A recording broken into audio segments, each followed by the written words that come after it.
Nobody remembers the origin of the Souls Wars. The ancient mages, in their boundless ambition, fought for centuries against each other to seize the power of the Ember Stones.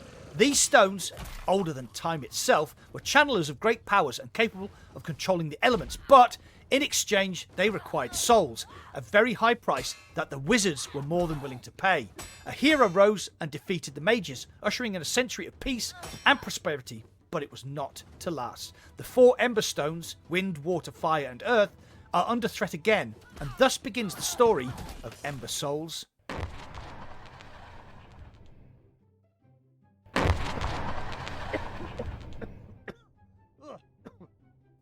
Before we start, any pixelation or artifacts you see in this review is not game related. My recording using Better Quest Developer Hub was not up to its usual standard. All footage is taken from the Quest 3 version of the game, though it is available for Quest 3S, Quest 2 and on Steam VR. Anyway, this is going to be a short review. Ember Souls wants to be Prince of Persia, crossed with Assassin's Creed, with a bit of Asgard's Wrath thrown in. Unfortunately, it is the poor cousin of all those games, and I'll explain why. The graphics. The graphics are fine, they are colourful and look nice. The enemies are reasonably well animated and diverse. The exterior levels are large and interesting. The inner levels are bright, full of enemies, vases to smash for loot, collectibles and traps. If this was 2023, I'd probably have been quite happy, but we now have Batman Arkham Shadow and Metro Awakening. The graphics just can't cut the mustard today, especially if you compare it to the enhanced version of Asgard's Wrath 2 on MetaQuest 3. It's a bit of a mixed bag. Sorry. Audio. There is constant Persian-style music playing during your adventure, which is atmospheric and fun. The tempo changes during combat, and once all enemies are defeated, goes back to the more laid-back background music. Swords clatter, enemies shriek, the bow is punchy, and the magic crackles with power. All in all, the audio is okay. Gameplay. The game has 4 modes: campaign, which is the main body of the game, raids, sandbox and a mixed reality mode, which is coming soon. The 3 main elements of the campaign are parkour, puzzle solving and combat. I'll tackle parkour first. This should have been the highlight of the game, utilising a magic grappling hook, gesture-based jumping and grabbing, wall running, sliding down curtains and ropes. All the elements of smooth Prince of Persia style parkour are there. They just don't work. Jumping and grabbing are hit and miss. The slow-mo grab mechanic sent me plunging to my death more times than I can remember. Even switching off completely didn't help. The grappling hook is a great idea until you slightly clip any of the scenery and, yes, plummet to your death. I never managed a smooth run and basically got sick of it. The puzzles are mind-numbingly easy, especially when your spirit guide points out the very obvious solution to your problem. I never got stuck, but I did get bored. Combat is a mishmash of swords, bows and magic. I really love playing with the bow. There is nothing more satisfying than a good bow and arrow in VR. Unfortunately, this is not a good bow and arrow. Plus, the damn thing kept disappearing from my inventory. But I will talk about that in my conclusion. The enemies rush towards you. They will give you an audio clue if they're behind you.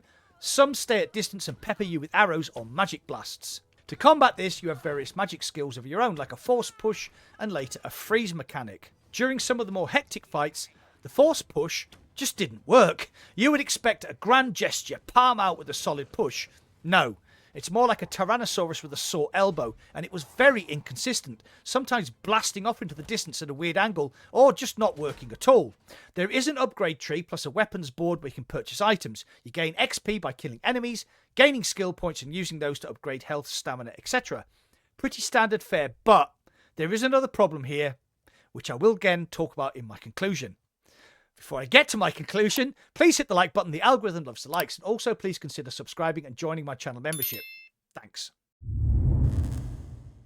Conclusion. Ember Souls is a mixed bag. Sometimes it is really fun. Other times it is frustrating and annoying. So, we'll talk about the problems, eh? The game is just buggy and feels unfinished, though the graphics do look nice for a standalone game. On many occasions, enemies would just levitate up into the sky in a comedy style. Oh, hello. Bye. Bye. One enemy got blasted onto a ledge that I couldn't reach, so therefore couldn't progress the game and had to reload my save because my bow had disappeared. I fought one boss during my time with the game, and he was immune to magic, which I thought was odd. But the biggest problem is this. I first played the game for about an hour and thought, yeah, this is actually alright, I'll review this game. I went back the next day and my save was corrupted. I'd lost all my inventory items, including my favourite bow, all my potions, but more importantly, a great big wad of cash that I hadn't spent as I was saving up for a powerful sword. I restarted the game and got about 3 hours in.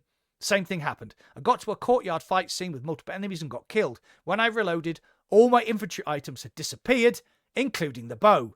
Again. I quit to main menu and loaded my save game. Same bloody problem. I actually caught the moment on video where I just thought, nah, I've had enough.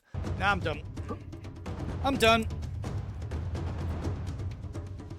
It is a pity because there is a good game lurking in here, but the janky parkour and corrupted saves just spoilt it for me. I might go back and give it another try if the developers patch out some of the problems, but at the moment, I cannot recommend Ember Souls. As always though, what do you think? Do you think a Prince of Persia game in VR sounds amazing? Are you still going to pick it up and give it a try? You know the drill. Get involved and comment down below. Well, that's it for today. If you enjoyed this content, please hit the like button. The algorithm loves the likes. If you loved this content, please subscribe and join my channel membership like these lovely people did. You get custom badges, emojis, and an exclusive members-only channel on my Discord. If you want to watch more content from me, you can click here or here. Thanks for watching. I'll see you on the other side.